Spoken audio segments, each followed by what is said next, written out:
Peace, power, and profit, everybody. Let's talk about some nonprofits and let's get your nonprofits ready to attract some of these funds that have been released in many areas and for others that are going to be soon available. All right, so first let's talk about I don't want to talk about boosting your giving. Let's go back. I'm on the Candid website and I want to get some tips. Let's see where we gonna go first. Um, let's do this one first. Strong boards make strong nonprofits. What you need to know. It says a nonprofit is more like a public company than a private enterprise, that it's governed by a board of directors as well as its executive team. Federal and state laws require a nonprofit's board members to assume responsibility for the organization's well-being, meaning it can be held responsible for its if something goes wrong financially or operationally. That's why setting up the board structures and bylaws with care is one of the most important things a nonprofit founder can do. Otherwise, it can make life difficult for subsequent executives, uh, executives. Candid recently debuted two webinars on nonprofit boards, how to build your board and your board and fundraising to be offered in 2025. Here are some of the most frequently asked questions. What's the difference between an advisory board and a governing board? An advisory board makes non-binding recommendations to help nonprofits make decisions. By contrast, a governing board is bound by law to oversee management in the organization. The IRS requires that 501c3 organizations form a governing board with a minimum of 3 board members. But the board composition structure and rules, such as the maximum number of members, their relationship to the organization, frequent and duration of meetings, term limits, are mostly up to nonprofits, though state laws sometimes apply. Having a good board agreement by bylaws in place with the help of legal advice at the beginning can head off some of the challenges discussed below. The board agreement is signed by board members and spells out their responsibilities, while the bylaws lay out the composition, structure, and rules under which the board operates. How do I find the board members? Nonprofit leaders will often default to asking people they know and trust to serve on the board. But friends and family are not always the best choice. Once installed, the board has authority over the leaders and staff of the organization, so it pays to choose carefully. Board members must be only enthusiastic about the organization's mission but also willing and able to devote time, talent, and or treasure to the nonprofit. Diversity is important too, as board members should come from or at least be familiar with the communities served. A diversity of skill sets is another consideration. Some members may be good at fundraising or marketing, while others may be well connected or able to provide specialized services. Can the executive director serve on the board? Some states allow the executive director to serve on the board, but it's not considered best practice. After all, one of the board responsibilities includes evaluating the executive's performance and setting their salary. Executive directors should certainly attend and or participate in discussions at board meetings. If the executive director is given a seat on the board, it's important to have a conflict of interest policy on when they have to rescue themselves from certain votes or discussions. What do I do if I've inherited a board that's not what they should or is doing too much? It's important to have a board agreement in place that spells out members' responsibilities and exactly what they can or cannot do. Without one, without one, all kinds of problems can and frequently do arise. You can be stuck with board members who don't contribute financially or help fundraise, don't attend meetings, or don't offer helpful suggestions when they do, or try to dedicate day-to-day management decisions. Unlike for-profit boards, nonprofit boards don't typically pay their members. Let me repeat. Unlike for-profit boards, nonprofit boards don't typically pay their members. In fact, members are usually expected to contribute financially to the organization, which is a common point of contention. A board agreement may spell out an expected dollar amount or percentage to the nonprofit's annual fundraising goal or make contributions volunteer. Some organizations may not want to require a financial commitment, so they can recruit members who may not have a lot of money but know the community and issues well. But all members can and should help raise funds for the sources by soliciting other individual donors or using an employee matching gifts program. Can we fire a board member? Sometimes a board member just doesn't work out or may even undermine the nonprofit's mission and efficacy. The procedure for removing a board member should be outlined in the bylaws. If the member's term isn't close to expiring, the board can ask them to leave voluntarily or, failing that, vote to remove them. It can be difficult to ask longtime board members to move on in order to change the culture of an existing board. The smooth running board, however, is critical to advancing your organization's mission. You can help ensure harmony by having a well thought out board agreement with clearly defined responsibilities for all. So that's your board. All right. So let's go to, let's see. Um, I'm trying to see. Okay, so boom. Let's go to the grants. All right. So the first set of grants, as I've been talking about in the last few weeks, are called the Environmental Justice Thriving Communities Grant Makers Program.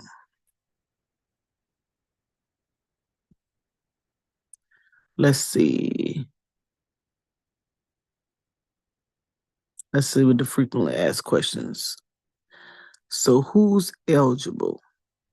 A community-based nonprofit includes philanthropic organization and community foundations, a partnership of community-based nonprofit organizations, partnership between federally recognized tribal government and community-based nonprofit organizations, or a partnership between an institution of higher education and a community-based nonprofit organization. Right? So you could be a standalone, or you can partner with a governmental agency, educational institution, or a tribal organization. All right. So with that being said,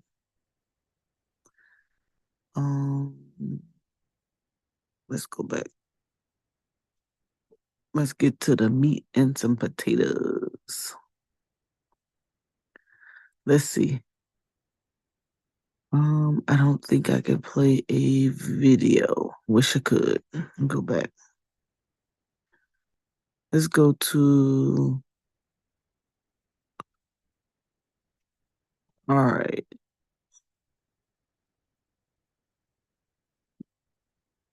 Let's get out of this. Okay, so boom. So the Grantmaker Awards that I've been speaking about for the last, I don't know, 3 weeks or so, they're actually open. And we have regions 2, 3, 8, and 10 have their applications open. So it says the EPA has selected 11 environmental justice thriving community grant makers that will receive $6 million to serve as pass-through entities nationwide through Environmental Justice Thriving Communities Grant Makers Program, a cooperative agreement. All right, so the subgrants through the grant makers are open with all expectations to available by 2025. All right, so you got to 2025. You can email these addresses if you're interested. All right, so they have tables below of the grant makers and their partners. Right, so select a region on the map below to jump to your desired region. Alternatively, use the list to help identify the region you're interested in. So I'm interested in that region, region 4. So we're not the grants for our community is not out yet.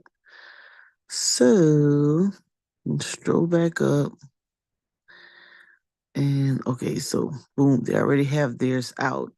So let's look at region 3. So region 3, DC, Delaware, DC, Maryland, Pennsylvania, Virginia, and West Virginia. They have 7 and 7 federally recognized tribes.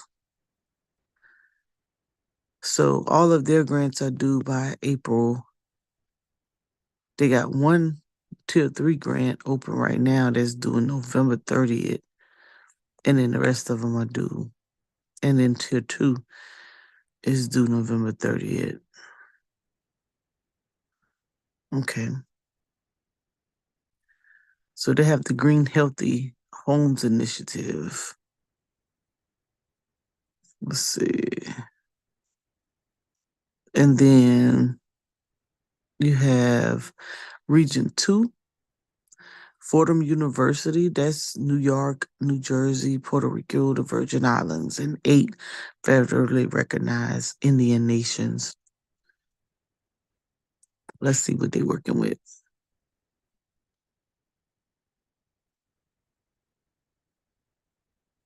Okay, so hosted by Fordham University, Flourishing is Community is the EPA's Thriving Community Grant Makers for Community-Based Organizations in Region 2 from 2024 to 2027. We will offer $40 million in grants to environmental justice projects and initiatives in New York, New Jersey, Puerto Rico, and the Virgin Islands. Funding opportunities range from $75,000 to $350,000. So on Saturday, November 9th, from 12:30 p.m. to 5 p.m., in the Capitol building, the same one in Puerto Rico. So they're going to be, I guess they got a little information session. That's pretty cool. So get your programs ready. Let's see what the application. Let's sneak preview of the application. They said the Flourishing in Community application is here to bridge the gap by offering funding, technical support, capacity development, programs, and research opportunities to projects led by community organizations, nonprofits, and other entities championing environmental justice initiatives in Region 2.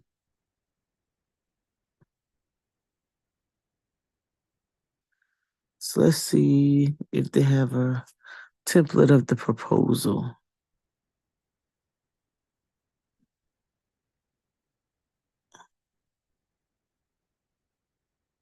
Mm.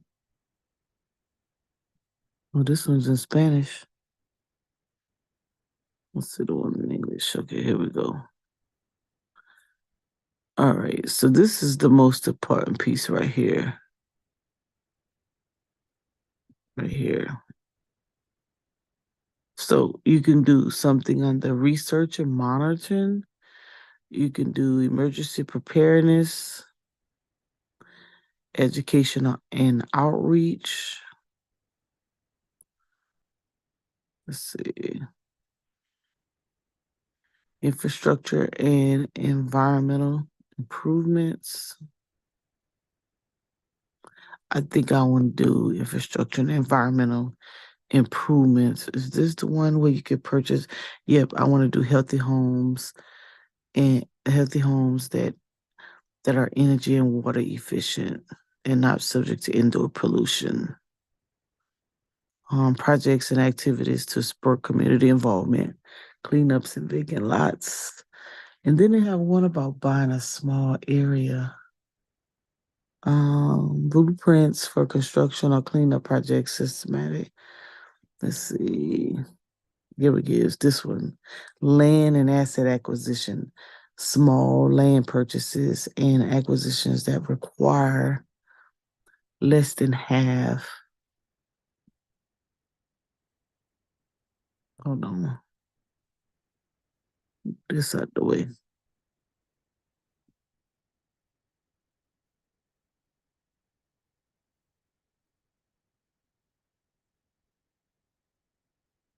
So the land,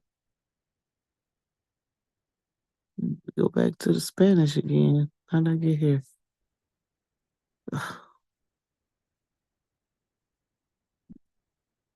Go back. I need to screenshot something.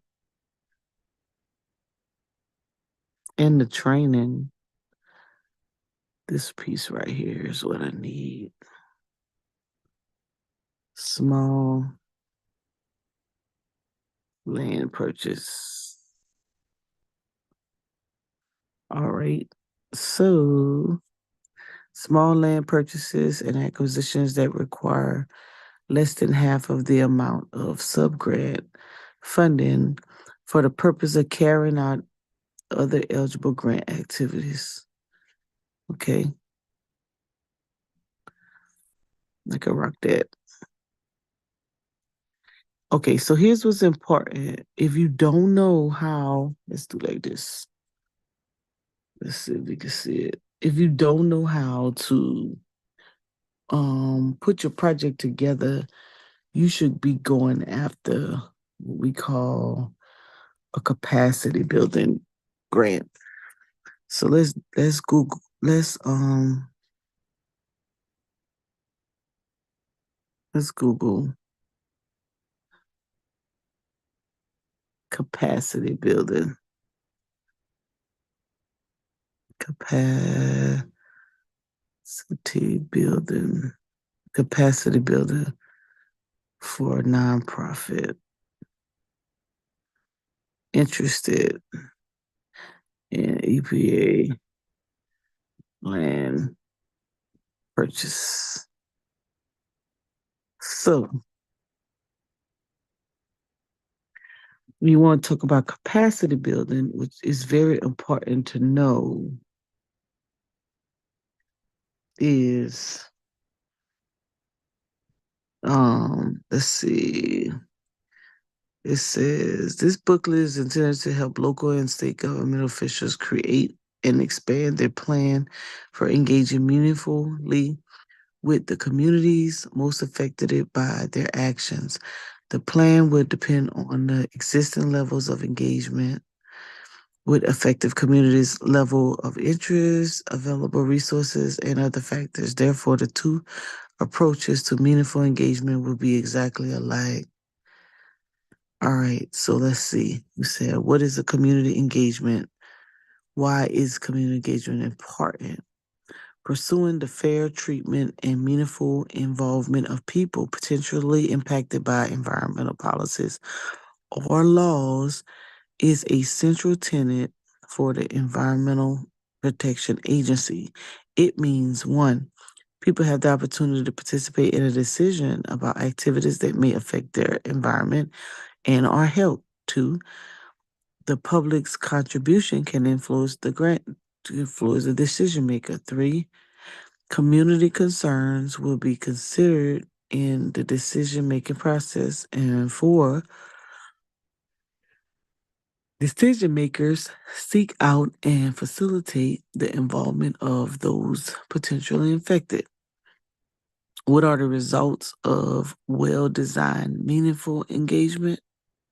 Let's see. Increases increases the likelihood of acceptance for project and solutions. Two, generate solutions that are more effective. Three, empowers and integrates people from different backgrounds. Build local networks of community members that are committed to helping make the project and solutions more fruitful. Increase trust in community organizations and governance and creates opportunities discussing concerns, approaches to making decisions. All right. So we have individual, one person making a decision, approaches decision making, often use advice. Decision maker gathers input, then makes final decision. Consent. Decision makers gather input, answer clarifying questions, and make final decision once dissenting opinions have been discussed and consensus. Everyone agrees. All right. So, um, let's see.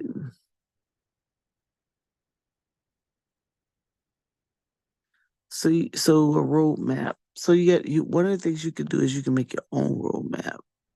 And this is really small. So let me see if I can get something else.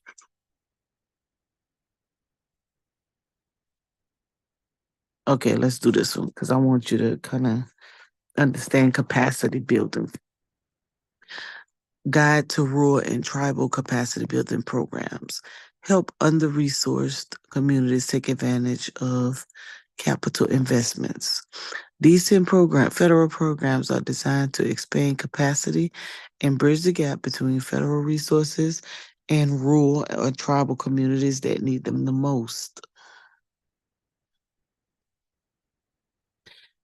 In April 23, the White House released the guide to the Inflation Reduction Act's clean energy and climate investments in Indian country.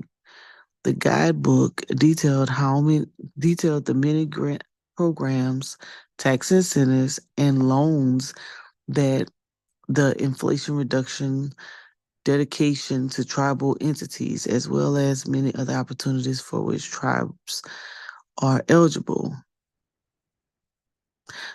That in addition to the guidebook, federal agency staff provide briefs and webinars on the money that is available to tribes through the Inflation Reduction, the Infrastructure Investment and Jobs Act, and American Rescue Plan 2. Resources are historically and potentially transformed.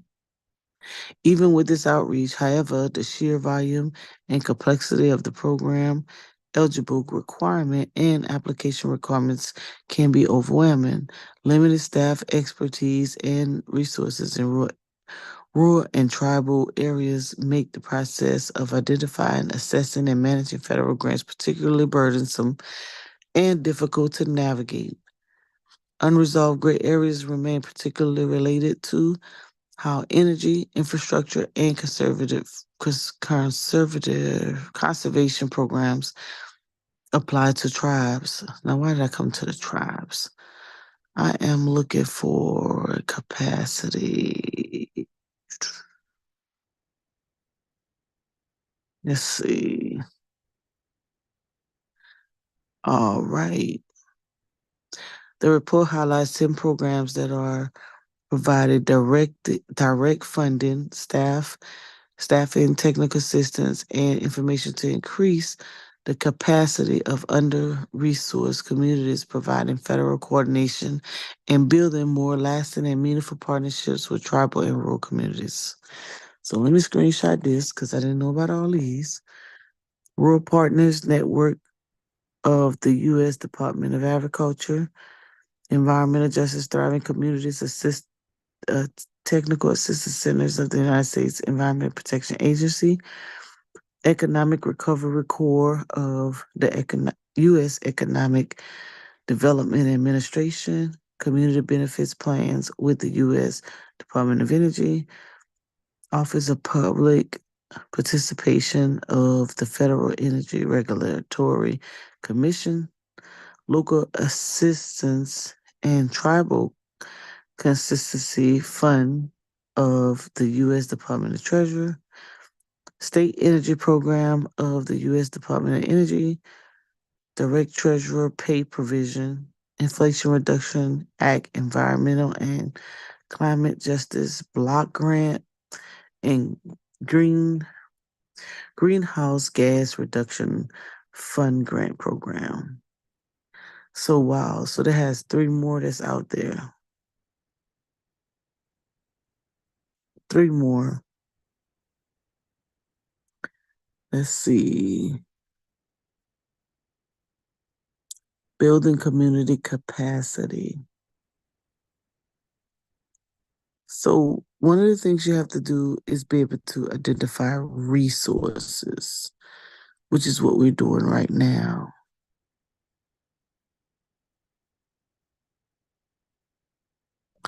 You got to be able to have the funding down and the organization. So it's not just like just cutting a check and you just taking whatever you need.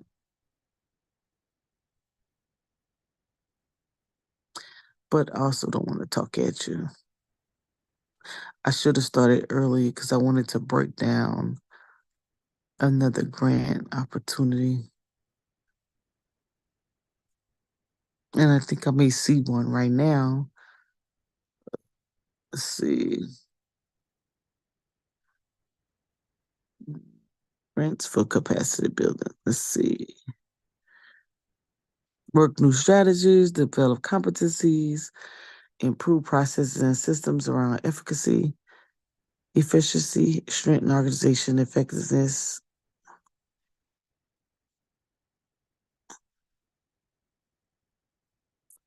All right, so let's see. This is a capacity building grant. Communities need nonprofits to thrive. Yes, they do. So you got strategy project grants, capacity building awards for mission focused projects and infrastructure investment. Initiative grants, a variety of grant programs focus on scientific research, education, and calling. Let's see what they're working with.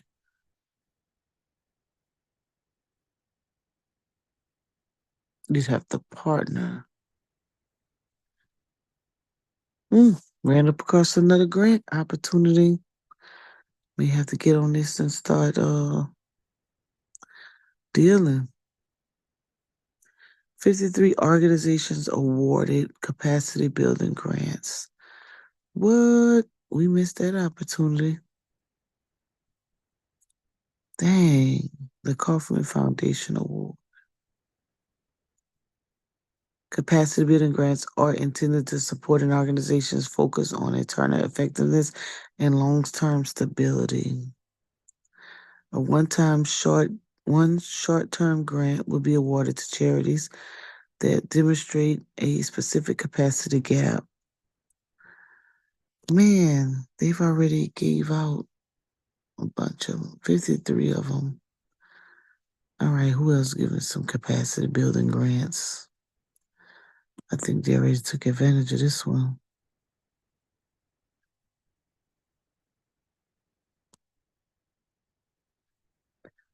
We found 140 capacity building grants available to nonprofits.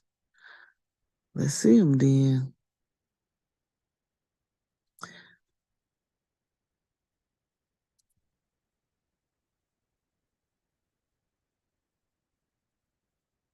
Let's see.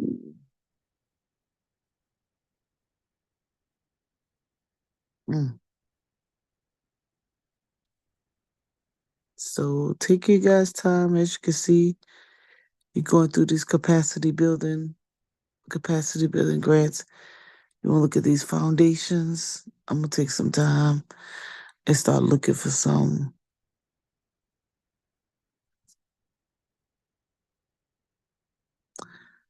So here's the link that you can find some capacity building grants in.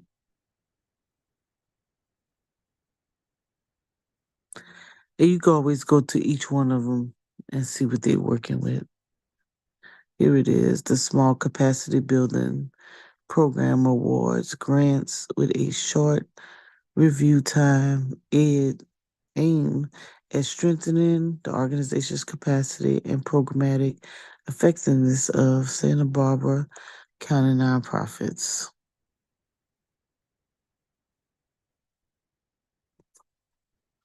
Uh-oh. Time to buy some paparazzi, y'all. Let's see. Let me shop. Uh-oh. I don't see it. Maybe it's tonight.